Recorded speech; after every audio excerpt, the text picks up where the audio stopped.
Hi Stampers, my name is Lisa Owen. I'm an independent Stampin' Up! Demonstrator.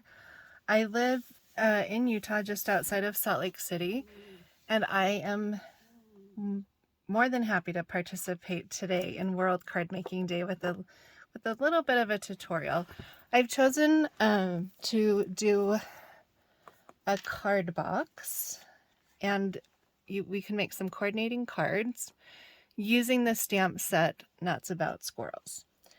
Now, as a neurodivergent individual, squirrels are a big part of my life, not only with actual squirrels, but also squirrels in my brain, right? All the time. I did not know that I had ADHD until I was going into my sophomore year in college, and it was just something that I thought was totally normal. I never really sat down to watch TV because I would be bored of TV, and I was just kind of always busy doing things. One great thing about being neurodivergent is that it has always been a big fuel for my creative side. So, being a crafty kind of person, I have always been surrounded by crafts, and it's definitely been something enjoyable. So, first off, using craft box, and the technique that I'm going to be featuring is with Versamark ink. Versamark ink is essentially a clear ink. It is not water-based, and traditionally it is used with heat embossing. You can see here in the refill bottle that it's just a clear liquid. It's similar to like a really thick glycerin. It's sticky, and it can be a little bit messy, but it's super easy to clean off your stamps, and you can also use it for a couple other things besides stamping with. The Nuts About Squirrels is a current product in the Stampin' Up! Catalog, and it's also a two-step stamp, which is why we see the outline and the inside. Part of what I also want to share is this hybrid embossing folder and die. It fits right inside of here. It just kind of hooks right in.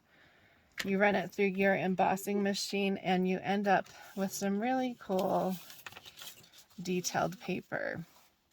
Here's one that is not inked with Versamark yet, and here is the sample that I made that is marked with Versamark. One feature of Versamark is if you don't have a lot of colors in your stamp collection or your ink pad collection, Versamark is a great tool, because not only can you use it to make, a monotone look, but it appears to be, it brings out different details, which is why I used it with this embossing folder.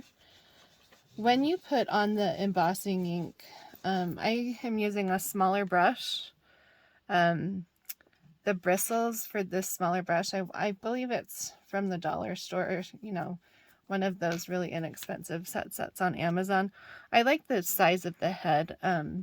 Stampin' Up! Does carry larger blending brushes, but the head is much larger, and I don't have as much control over those for these smaller areas.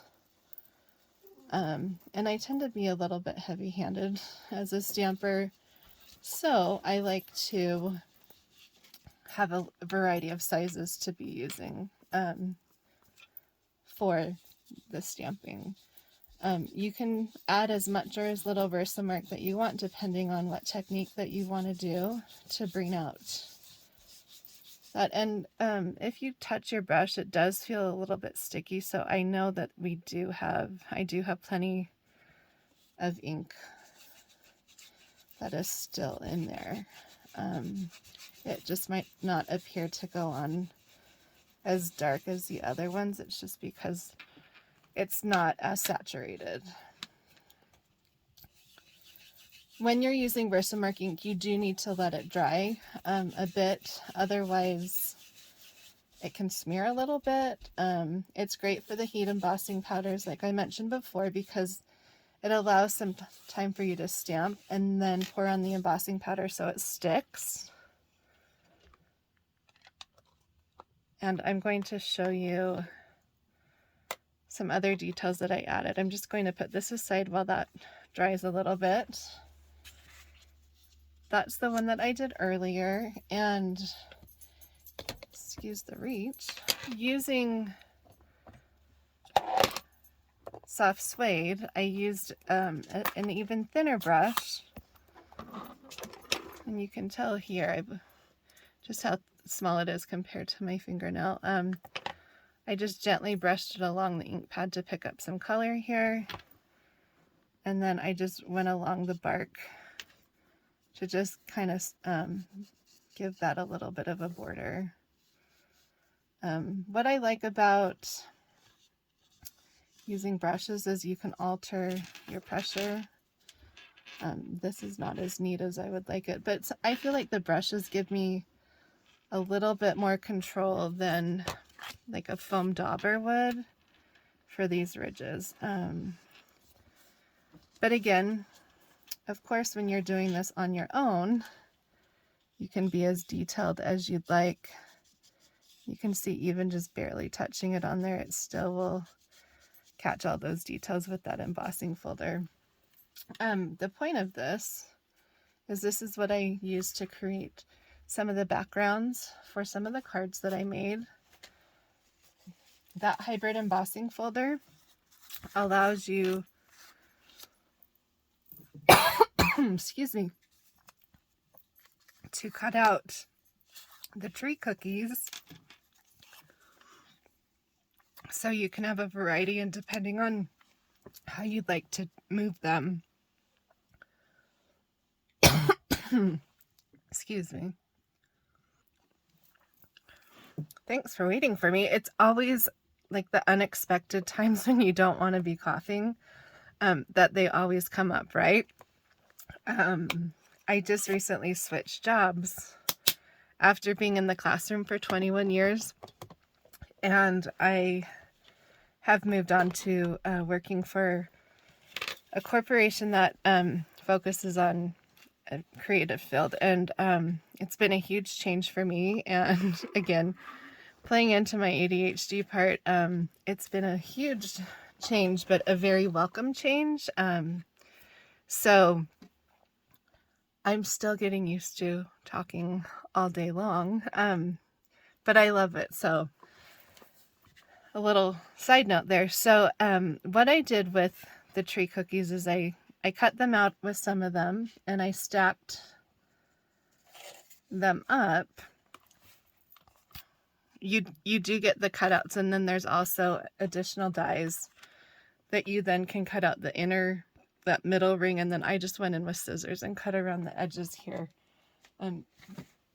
The hybrid die set has, you know, not only the tree ring dies, but there's a whole selection of mushrooms that you can create. There's all kinds of different shapes, and you know, of course, right now I just have, here it is. No, it's not. That's a different container. You know, I think I lay everything out and I have everything, and of course I don't right now, but it's a really great set. I will link it to the tutorial that goes along with this video so you can take a look at it.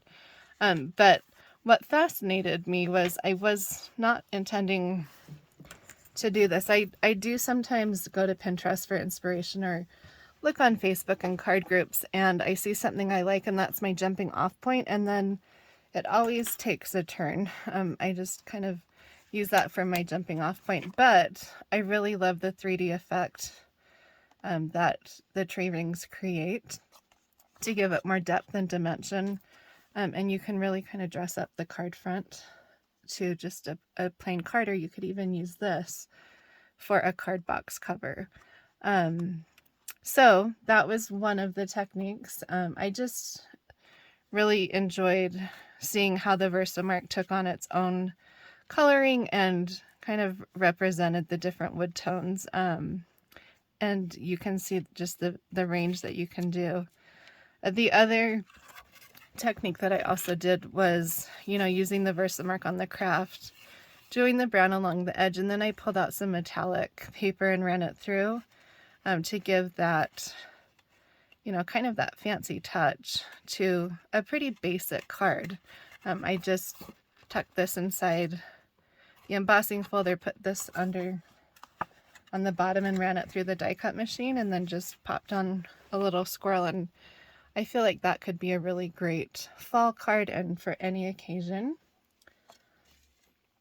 And again, there's some great sentiments that will also be a part of this, that you can pick out the recipient and what their personality is. Some of the ones that we added were basically, I'm to a point that it's always like a party in my head, and those squirrel moments just sometimes get a little bit out of hand, and I have so many different things going on at once.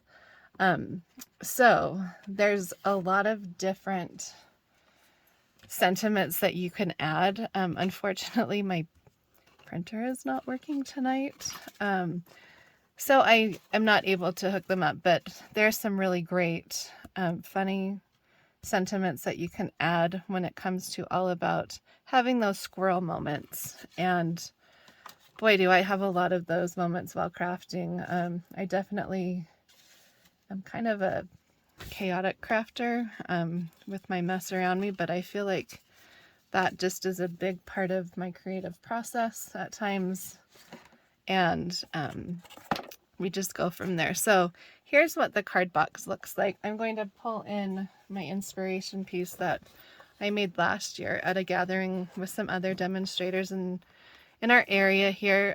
So basically, these are retired paper pumpkin mini boxes, and my thought was that we have some great note card sets, some note card and envelope sets on the Stampin' Up page. You can get them in different colors. There's a great box of craft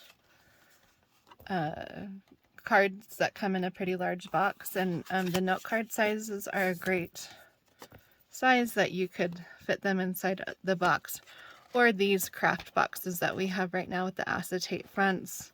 So you could make a little gift set with these great note card size ones, and it could be a really fast project, and these are a perfect size for sending through an embossing folder to add texture to the top, similar to the ones where I added that metallic paper to really let that shine. I'm also going to create a card to go in this box that is similar to this front. And of course, for all of you that like a little pun, I would be putting a package of trail mix in this, or anything squirrel related. So let me show you how we're going to make the craft box here.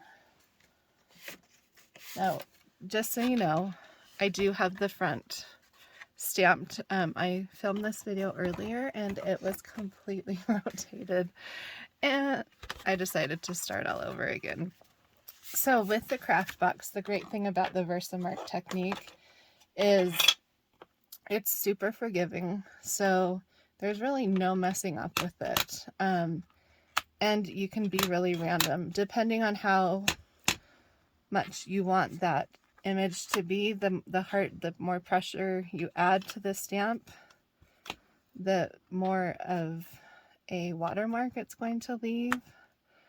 And it's pretty subtle, but I really like how it pulls out kind of just the natural tones of the craft paper without it being a completely dark brown color.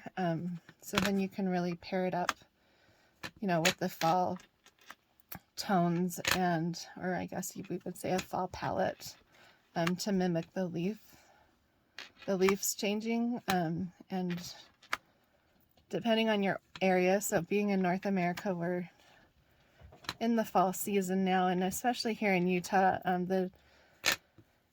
with the elevation change, I live around, I don't know, 4,500 feet above sea level elevation, and so our mountains, which are about a 20-minute drive from my home, goes about up to 8,000 to 9,000 feet elevation, and so that's where we start seeing the trees change, especially the aspen trees start changing, and it's really started for the fall foliage. I used to live back in the Boston area, and that was always a big season. The leaf peeping season is what they refer to. But here in Utah, we just go up to the canyon and do some loops. There's the Alpine Loop and a couple other canyons that people just take a drive through. But I don't ever remember it being called leaf peeping season here. So after you complete the box, you're going to notice that there's kind of a wet look when you hit it with the light, depending on what angle that you're at. That just means that it's still wet. It's also a great indication if you're using embossing powder that you know it's going to stick when it still has kind of like what you'd see like a puddle with that wet look. So I'm just going to put this aside while it dries. This box I am making so it's a landscape. Those are branches, and I had just re-inked part of that Versamark pad, and I think that is a little bit oversaturated ink there. But no worries, it's going to just work out. Mistakes are learning, and there's always ways to cover that up, right? So with these note cards, I'm going to just do that similar with the geometric pattern.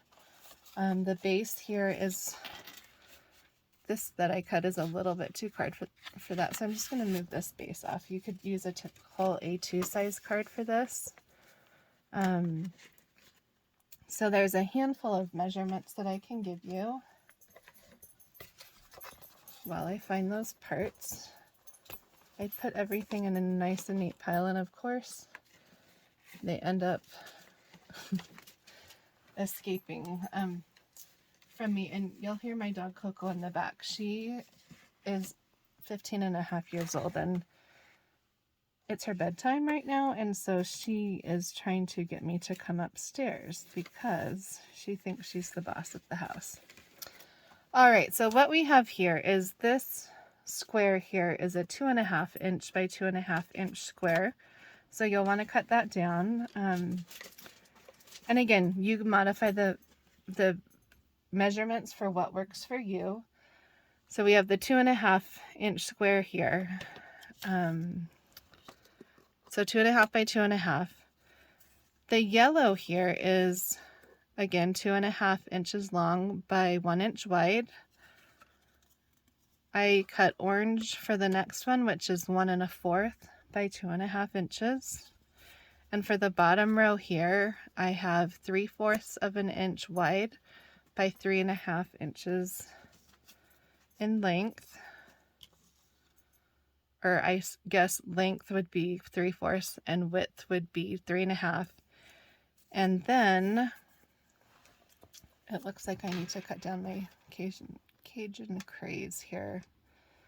I want to say that that's also a 3/4 of an inch. I think it's a 1.5. Yep, 1.5 inches. So I'm just going to cut that down. To make those leaf prints, all I did was use the Versamark ink to create those images. That acorn stamp there is actually from a different set, and I do not remember the name of it since that box was named or was made last year. There are some acorn dies in the tree ring set that you could cut out from those die cuts if you wanted to add the acorns there. I'm just going to pull out the pieces that I want to do the Versamark on, and I'm just going to do random leaves on them. Leaves.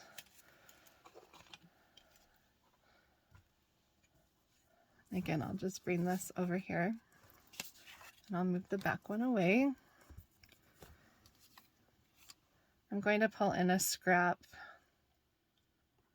to stamp on, just so I don't make a bigger mess than I need to on here.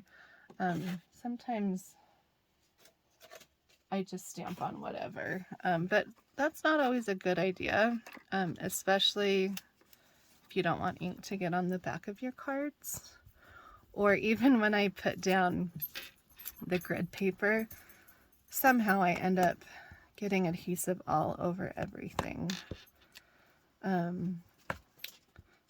So I am trying to not make a mess, because that is not the goal of this demonstration. We have always had squirrels, not as pets, but always in our yard or at my grandma's house. And up at the cabin, we have a cabin not too far up from here, and my grandma and grandpa always, any squirrel that there ever was named Charlie. So we always referred to squirrels as Charlie Squirrel.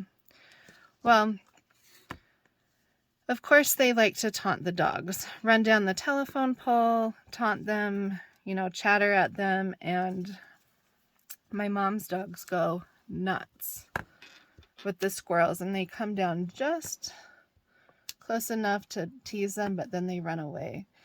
The squirrel that was at my dad's house, at the house I grew up, we had a resident squirrel who collected nuts from a walnut tree down the 2 houses down, and he transported his nuts probably all summer one year to my dad's. I don't like that, so I'm going to turn that around. Transported the nuts along the telephone wire or the power lines and stored them in like these outdoor, it's under a patio, but it's where we would keep like camping supplies and things that we didn't use all that often. And we were doing fall cleanup, and we opened the cabinet just to clean it out, and the squirrel had made a nest or a den inside my dad's North Face down sleeping bag, and had filled up everything he could. Like, we had some luggage that was stored out there, and he had chewed some holes through the luggage, and we had probably the whole tree worth of nuts from that year, and it was completely ridiculous. My dad was so frustrated, obviously, because we lost, you know, some equipment, but that the squirrel didn't stop. Not only were they in that storage shed, they were in the gardening shed. So all the extra pots we didn't use that summer were full. And literally when he opened up the cabinet, it was like one of those Lifetime, like Rubbermaid, you know, really sturdy sheds. And he opened it up and all these nuts fell out everywhere. So by the time we got all the nuts out, we had filled up, we have these pretty big barrels for the city, and we had filled up about 3/4 of that. I have no idea how many gallons that thing is, probably over 50 gallons of like volume. And it was the most ridiculous thing. And it's kind of like, well, what are we going to tell the squirrel when he comes to find them and he finds that we completely evicted him from every area? It was laughable, but it was more funny with how my dad reacted. So later on that fall, we have this doghouse that my brother built, and the squirrel had moved into the doghouse and had lined the inside and the roof, like inner roof, I guess, with nuts. And my dad just freaked out. So every year since, and also just as an homage to my grandparents, I find something for my dad, a joke kind of gift that is squirrel related. And there's a lot of kids books about squirrels, but one is called Those Darn Squirrels. That was a fun gift. So I'm just making sure that the coverage for the second layer is covered. Sometimes it's a little hard, and I like to try and get right over the image to just kind of place that in there. It's okay if it's not completely lined up because it just kind of lends to the uniqueness of it, but also kind of creates like a little stylized image. This is another one I did, and you can see I didn't quite line it up exactly, but it still looks fine. I would still use that one. And then you can just do the second 2-layer stamp with the acorn on there, which I don't have at this exact moment. So next I'll just lay this out. And the idea is just to keep kind of an even border wherever you choose to place your squirrel. It could be anywhere, which is nice, so you can mix and match. If you're doing like a set of cards, you can just do all different designs and different images depending on how you'd like to piece it. But it does give a nice effect with the Versamark ink. So then you don't need, 4 additional colors to create that monotone look, which is kind of nice. So I would just attach that, and then you have a complete set of note cards. Now I'm going to bring in the box so we can just finish that up. I also added, these are some punches that Stampin' Up! Had a couple years back that I just added to create some layering there, and you can see there's some sparkle, the Wink of Stella here. And this stuff is some old school crystal effects. There is similar product that's called Glossy Accents by Ranger, if you like that glossy look. With these boxes, I like to use my bone folder so I can get a nice edge. I like to just go through and rub down those edges so it gets a nice crisp fold.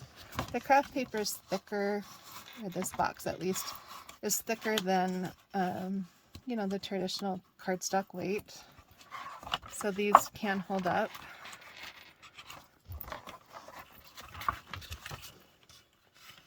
And I just want to do all the corners or the pre-scored lines before I start folding in my boxes. And I'm going to start on the bottom first before I fold anything up.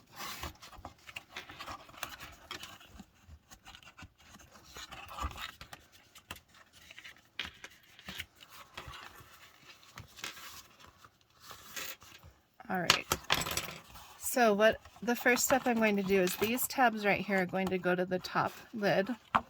So I'll just fold this one down first, take off the adhesive, which I'm so glad we have adhesive on here. It's a stronger adhesive. And then just, make a right kind of angle with that. And you'll have a sturdy side there. I'll hold that down. Sometimes I'll use a picking tool to help with the edges. I don't really have long fingernails right now. I garden a lot in the summertime, and I just end up with dry and dirty hands. So not the hand model tonight. So now that I have that one, I'm thinking I'm going to add these to the bottom so the whole base has all the edges on it, and then the lid will just be able to flop up and down, so that will be secure at the bottom. So those would be the middle tabs of the net when it's laying flat. So we'll just create the base first.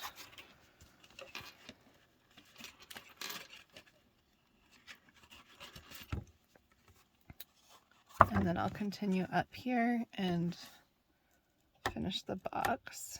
I am not a video pro, so I'm hoping everything is in, I'm pretty sure everything's in picture here.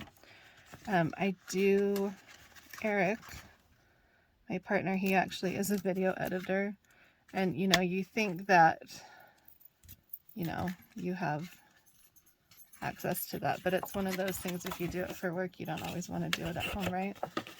Guess what, that's that one edge I forgot to fold. And if you want, you could go back and add some Versamark on here, but you can see how this will just kind of tuck in. Now that I did this, that was probably a better idea if I would have put the tabs there, because if I flip this around, that would probably stay closed better that way. Either way, it will still close. You play around with it to meet your needs. Oh my word, that's always fun, right? So there's the box, and I'm going to use it landscape. I did pre-punch out some of these leaves. I just put them in a box here with all those other pieces. You can tell that I've been playing a lot with the tree rounds here. You can see there, that one's just one that's popped up. So if you wanted, you could add some of those logs to the front. I'm just going to do pretty straightforward here. Those acorns that I created for the other one, I punched out one out of the crumb cake and then one out of the early espresso, and just cut off the top. This one, you can tell I didn't line it up very well, and just glued that on to have some contrast with the acorns. And then again, you just arrange them how you would like to arrange them on here. I'm just going to throw some down here. I'm using just a glue pen just to be more accurate, and that's what I have within reach right now. I do use the multi-purpose glue, the Tombow green glue is what I refer to it as, quite a bit. And also, you know, there's so many different types of adhesive. I think we just use what we're most comfortable with, and really what it calls for, right? These Zig pens, glue pens, these are some of the first things that I ever used when I started crafting. Oh my word. When I actually, I would save my money and I would buy craft supplies at the craft store. But they used to have some like really thick, like chisel edge for the two-way pens. And then if you press too hard, at the top you'd have glue all over the place if you pushed it down. I've learned that these little ball pens are pretty nice because you can control it a little bit more. That's a little bit more predictable where that's coming from. And a lot of times I can't plan this out. Like, I have an idea and I just have to, part of my creative process is just sticking it down. If I don't like it, I'll just move it and go from there. I think part of it is I love having inspiration or looking at other tutorials. My brain just doesn't always let me copy things exactly as and it's not because I'm bored, it's just, oh, maybe it would look good this way, or I will make it exactly like the tutorial and kind of use that as like a recipe card, for lack of a better term, and write the measurements on the actual card, so I don't have to think too hard about measurements or if I have all the measurement stuff done, like the mechanics done, it's so much easier for me just to pick up and go and get started. Otherwise, I overthink everything and it doesn't make it enjoyable. And a lot of times for card swaps or projects, I do pretty well under stress. And I have been known quite a bit to maybe just pull out 20 card swaps the night before. It's not recommended. It just happens. It happened a lot while I was teaching. I used to teach, I taught for 21 years in the elementary level. And it was a huge stress relief for me just to be able to sit down and make cards. I do love crafting with people. I don't always get a lot of crafting done because I'm a talker. I do create a lot on my own. And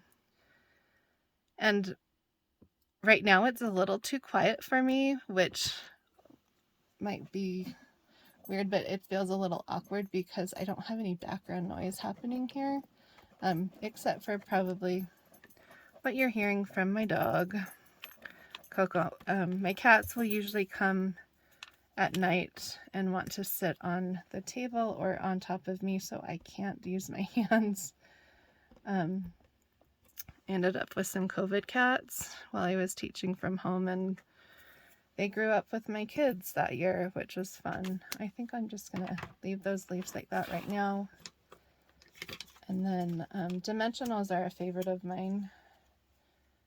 Dimensionals are like the 3D foam adhesive. You might have squares. Stampin' Up! Has these black ones and white ones.